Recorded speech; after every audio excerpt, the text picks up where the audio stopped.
చిన్న మంచి మాట ఏంటంటే, ఒకప్పుడు అంటే కొన్ని రోజుల క్రితము పాతకాలంలో బంధువులు, బంధుత్వాలంటే ఎంత ఆప్యాయతలు, ప్రేమగా ఉండేవంటే అవి దానికి వర్ణమాలలో అక్షరాలు సరిపోవు ఫ్రెండ్స్. కానీ ఇప్పుడున్నటువంటి ఈ రోజుల్లో బంధాలు, బంధుత్వాలంటూ ఏమీ లేవు. అవసరం ఉంటేనే వాడుకుంటున్నారు, లేకపోతే మనం దూరంగా పెడుతున్నాడు.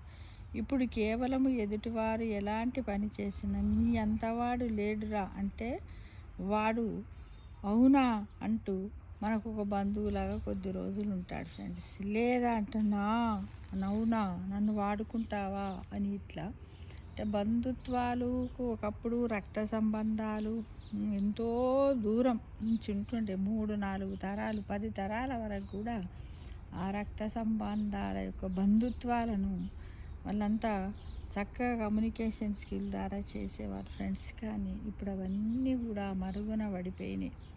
రక్త సంబంధాలు 2-3 తరాల వరకు ఉండడమే కష్టం ఉంది. వీడు బాగుపడితే వాడు ఈర్ష్యపడము, తర్వాత వాడిని పక్కన చేసేయడం, ఇలాంటి పనులు చాలా చేస్తున్నారు ఫ్రెండ్స్. కాబట్టి మీరందరూ కూడా బాగా ఆలోచించండి.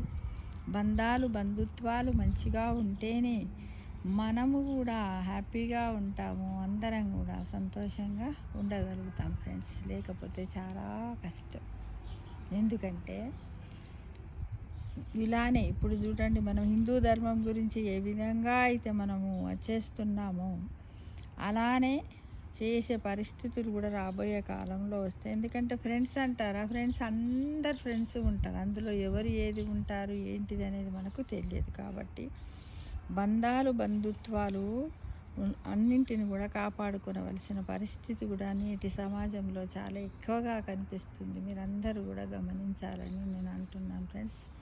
గమనిస్తారు కదా, తప్పకుండా గమనించండి, వాటిని కాపాడుకుందాం అందరం కూడా అని నేను మీకు ఈ వీడియో ద్వారా మెసేజ్ ఇస్తున్నాను.